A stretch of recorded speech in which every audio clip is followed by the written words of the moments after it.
ஹே மக்களே எல்லாரும் எப்படி இருக்கீங்க? ஐ ஹோப் நீங்கள்லாம் நல்லா இருக்கீங்கன்னு நினைக்கிறேன். நானுமே ரொம்ப நல்லா இருக்கேன். இன்றைக்கி vlog வந்து நான் வந்து ஆஃப்டர்நூன்லேருந்து தான் ஸ்டார்ட் பண்ணியிருக்கேன். தோணவே இல்லைங்க vlog பண்ணணுன்னு. ஒரு மாதிரி டயர்டாக இருக்குது. ஸோ சரி என் பையனை வந்து இப்போ தான் தூங்க வச்சேன். சரி டக்குன்னு நம்ம வேலையை முடிச்சிருவோம் அப்படின்னு சொல்லிட்டு தான் குளிச்சுட்டு வந்துட்டேன். டக்குன்னு போய் குளிச்சுட்டு வந்து இந்த பெட்ஷீட்டை மாற்றலான்னு வந்தேங்க. இதுதான் என்னோடய மெயின் ஃபோக்கஸாக இருந்தது இன்றைக்கி. ஏன்னா நான் எப்போவுமே பெட்ஷீட்டை வந்து வாரத்தில் ஒரு வாட்டி க்ளீன் பண்ணிடுவேன். அப்படின்னா 2 வாரத்தில் ஒரு வாட்டி நான் க்ளீன் பண்ணிடுவேன். இந்த பெட்ஷீட் வந்து எங்கள் வீட்டில் 3 வாரமாக இருக்குது. எனக்கு வந்து பயமே வந்துச்சு. ஏன்னா என் பையனுக்கு டஸ்ட் அலர்ஜி ஆகிட்டு எதுனா கோல்டு மாதிரி வந்துடுமோ அப்படின்னு சொல்லிட்டு வந்து நான் என்ன பண்ணிட்டேன், இன்றைக்கி என்ன நடந்தாலும் சரி இந்த பெட்ஷீட்டை மாற்றிடுவோம். முடியவே இல்லைங்க உடம்பு. ஏன்னா ஒரே ஆளாக நம்ம எல்லாமே மேனேஜ் பண்ணுறதுனால எனக்கு ரொம்ப டயர்டாக இருக்குது. சரி இன்றைக்கி இதை பண்ணிடுவோம் அப்படின்னு சொல்லிட்டு தான் எல்லாமே வந்து க்ளீன் பண்ணிகிட்டு இருந்தேன். எனக்கு இந்த முடி முன்னாடி வந்தாலே பிடிக்காதுங்க. நீங்களும் என்ன மாதிரி இருக்கீங்களான்னு சொல்லுங்கள். எனக்கு எரிச்சலாக வருங்க. எனக்கு எதுக்கு தான் இந்த மாதிரி நான் கட் பண்ணேன்னு தெரில எனக்கு. ஸோ இந்த பெட்ஷீட் தான் நான் போட போகிறேன். இது வந்து ஒரு மாதிரி சில்க் பெட்ஷீட்டு. இது நம்ம எவ்வளோ தான் போட்டாலும் ஒரு இடத்துல நிற்காது, வந்துக்கிட்டே தான் இருக்கும். இது வந்து எங்கள் அம்மா எனக்கு சொல்லி கொடுத்த டிப்ஸுங்க. இந்த மாதிரி 4 இடத்துல ஒரு நாட் மாதிரி போட்டுட்டு பெட்ஷீட்டை நம்ம போட்டோன்னா நல்லா டைட்டாக நிற்கும் அப்படின்னு. நான் என்ன பண்ணாலுமே என்னோடய பெட்ஷீட் எப்படியும் வந்து கசங்கிரும். ஸோ அதனால் வந்து எல்லாமே வந்து போட்டுட்ருந்தேன்.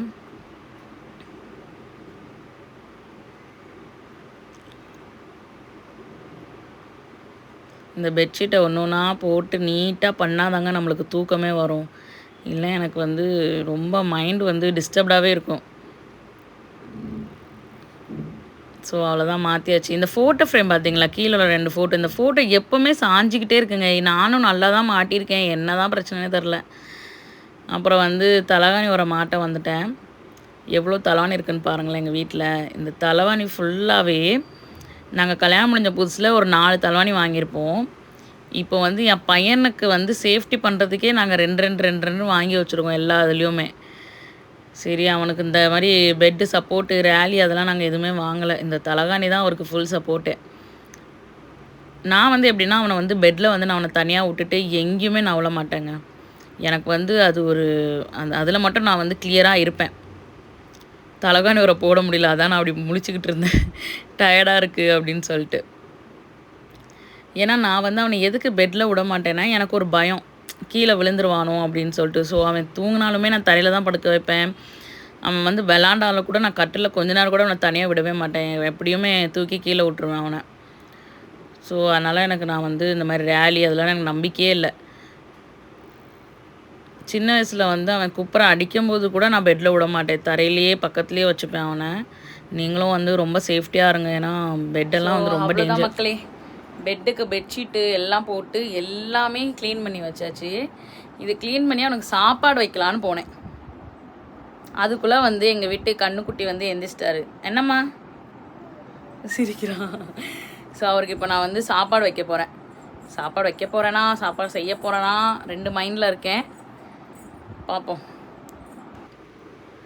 நான் வந்து அவனுக்கு வந்து சாப்பாடு குக்கரில் வச்சிடலாமா அப்படின்னு யோசித்தேன். அதுக்கப்புறம் சரி அவனுக்கு வந்து ரவா கிச்சடி வந்து பண்ணிடலாம் அப்படின்னு சொல்லிட்டு சரி ரவா கிச்சடி பண்ண வந்துட்டேன். எனக்கு குக்கரில் வச்சுட்டா ஈஸியாக முடிஞ்சிடும்னு நினச்சேன். அப்புறம் நான் என்ன நினச்சேன்னா, சரி அவனுக்கு வந்து டைமும் இருந்தது, சீக்கிரமாகவே எந்திரிச்சிட்டான். சரி அவனுக்கு ரவா கிச்சடி பண்ணி கொடுத்துருவோம் அப்படின்னு சொல்லிட்டு கொஞ்சம் கிச்சன்லாம் க்ளீன் பண்ணிகிட்டு இருந்தேன். காலையில் என் ஹஸ்பண்ட் போனதுக்கப்புறம் வச்ச பொருள்லாம் அப்படியே இருந்தது. ரொம்ப டயர்டாக இருக்குங்க இப்போல்லாம், எனக்கு ரொம்ப முடியலை. அதாவது தம்பியும் பார்த்துக்கணும், நம்மளையும் பார்த்துக்கணும் அப்படின்னு சொல்லும்போது சுத்தமாக முடியல. சிங்கில் அவ்வளோ பாத்திரம் இருக்குது, கிச்சனில் பாத்திரத்தை பார்த்தீங்களா? ஸோ எல்லாம் ஒன்று ஒன்றா எடுத்து க்ளீன் பண்ணி வச்சுக்கிட்டு இருந்தேன். வடகம் பொரிச்ச எண்ணெயிலேருந்து பால் பாத்திரத்துலேருந்து எல்லாமே கொஞ்சம் கொஞ்சம் எடுத்து வச்சுட்டு, சரி அவனுக்கு வந்து குக் பண்ணிடலாம் அப்படின்னு சொல்லிட்டு தான் ரவை பண்ணிடலாம் அப்படின்னு யோசித்து வச்சேன். ஸோ ரவைக்கு வந்து நான் கேரட் போட்டுருவேன். நான் வந்து உங்ககிட்ட என்ன சொல்கிறேன்னா, நீங்கள் வந்து உங்கள் பேபிஸ்க்கு வந்து வெஜ்ஜஸ் இன்ட்ரோ பண்ணுறீங்கன்னா இந்த கேரட் வந்து நல்ல ஆப்ஷன். ஏன் நான் சொல்கிறேன்னா, நீங்கள் வந்து எல்லாத்துக்கும் இந்த கேரட் போடலாம். இப்போ நீங்கள் இட்லி அவிக்கிறீங்கன்னா இந்த இட்லி மாவு கூட கேரட் திருவி மிக்ஸ் பண்ணி நீங்கள் இட்லியை வச்சிடலாம். ஒரு கிச்சடி பண்ணுறீங்கன்னா கேரட் திருவி போட்டுடலாம். ரவா கிச்சடி பண்ணுறீங்கன்னா கேரட் திருவி போட்டுடலாம். ஏன்னா இது வந்து ஒரு ஒரு 5 மினிட்ஸில் வெந்துடும். நல்லாவே வந்து கேரட் நீங்கள் திருவி போட்டிங்கன்னா வெந்துடும். ஸோ நான் வந்து எல்லா ஃபுட்டுலேயுமே அவனுக்கு கேரட் நான் போட்டு விட்ருவேன். ஸோ இந்த ரவா கிச்சடி ரெசிபி வந்து நான் ஷார்ட்ஸில் போட்டிருக்கேன். நீங்கள் என்னோடய சேனலில் போய் ஷார்ட்ஸில் பார்த்தீங்கன்னா உங்களுக்கு தெரியும். நான் வேணால் என்னோடய சேனலில் வேணால் இந்த டிஸ்கிரிப்ஷன் வேணால் உங்களுக்கு ஆட் பண்ணி விட்றேன். ஸோ என்னென்னா ரொம்ப ஈஸிங்க. ஒரு பாத்திரத்தில் நெய் ஊற்றிட்டு வெறும் கடுகு ஜீரகம் போட்டு திருவி வச்சுருக்க கேரட்டை போட்டு ஒரு மாதிரி ஆரஞ்சு கலரில் டர்ன் ஆயிரும். ஸோ அது டர்ன் ஆன உடனே நல்லா வதக்கி விட்டு டர்ன் ஆயிருமா, அப்புறம் வந்து நீங்கள் தண்ணி தேவையான அளவு ஊற்றிட்டு, நான் வந்து என்னென்ன ஸ்பைசஸ் போடுவேன்னா, நீங்கள் வந்து வெறும் உப்பு, பெப்பரு, ஜீரகத்தூள் போட்டால் போதும். அப்படி உங்கள் பேபி வந்து 6 மந்த்ஸ் இல்லை அப்படின்னா, நீங்கள் வந்து வெறும் ஜீரகத்தூள், லைட்டாக மஞ்சத்தூள் போட்டால் போதும், பெப்பர் போட்டால் போதும். நான் வந்து என்ன பண்ணுவேன்னா, அவனுக்கு வந்து கரம் மசாலா, அப்புறம் எங்கள் அம்மா வந்து அரைச்சி கொடுத்த குழம்பு தூள் போடுவேன். ஏன்னா அவன் குழம்பு தூள் இல்லாமல் சாப்பிட மாட்டான். அவனுக்கு அந்த டேஸ்ட் பிடிச்சி போச்சு. அந்த குழம்பு தூள் ரெசிபி வேணா சொல்லுங்கள், நான் கண்டிப்பாக எங்கள் அம்மாட்ட கேட்டு ஷேர் பண்ணுறேன். எங்கள் அம்மா தான் அது பண்ணி கொடுத்தாங்க.